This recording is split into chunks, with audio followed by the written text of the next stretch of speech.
यहाँ पर क्वेश्चन है कि the equivalent capacitance of 3 equal capacitors connected in series combination is 6 microfarad.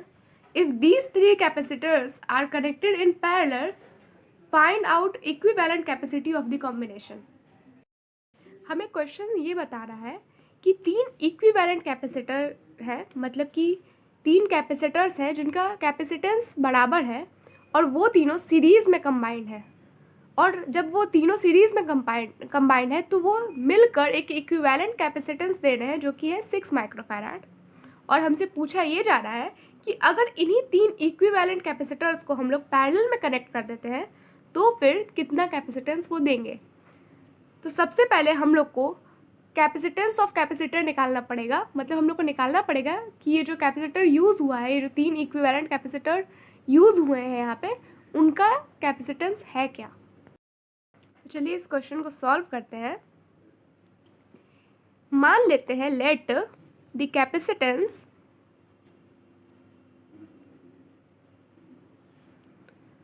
of the 3 equivalent capacitors B, C. मान लेते हैं कि वो तीनों कैपेसिटर्स जो सीरीज़ में कनेक्टेड है इस प्रकार,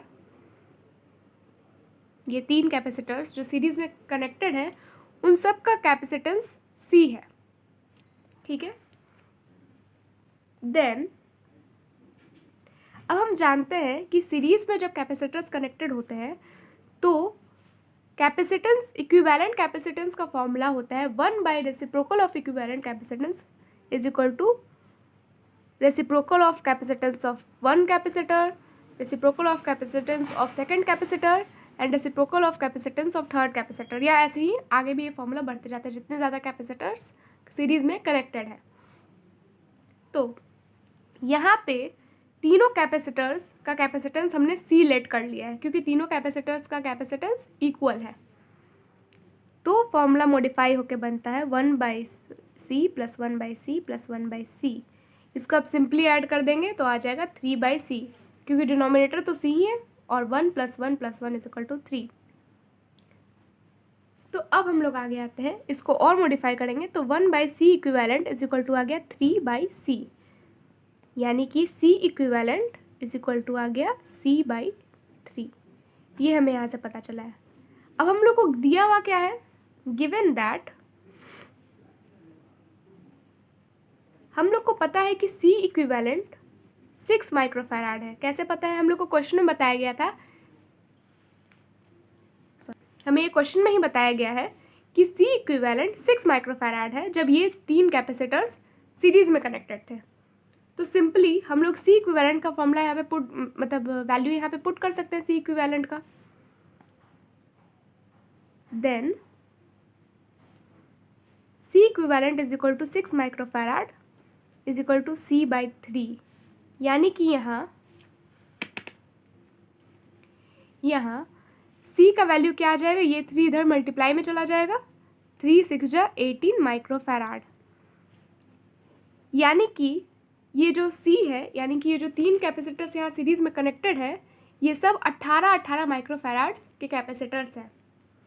अब हमसे क्वेश्चन में ये नहीं पूछा था कि इनका कैपेसिटेंस क्या है, हमसे क्वेश्चन में ये पूछा गया है कि अगर हम इन 3 कैपेसिटर्स को पैरेलल में कनेक्ट कर देंगे तो क्या होगा, तो कैपेसिटेंस कितना आएगा. तो चलिए हम लोग इसे पैरेलल में कनेक्ट करके देखते हैं. नाउ कनेक्टिंग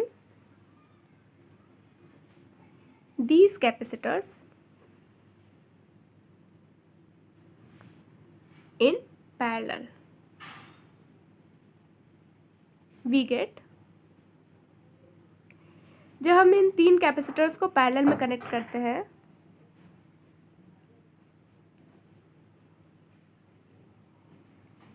अब हमें पता है कि C का वैल्यू 18 माइक्रोफैराड है, तो हम लोग यहाँ पे लिख लेते हैं. ये 18 माइक्रोफैराड्स के 3 कैपेसिटर्स हैं,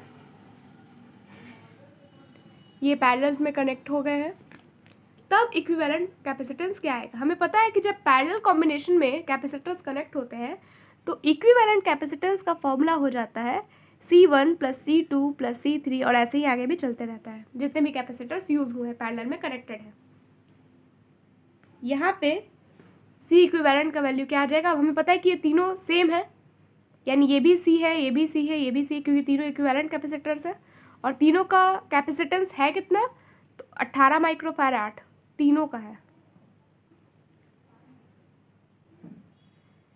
सिंपली ये ऐड कर देंगे या फिर इसको 3C भी लिख सकते थे, मतलब 3 इंटू 18 माइक्रोफैराड भी कर सकते हैं और सिंपली हमें पता है 18 3 जा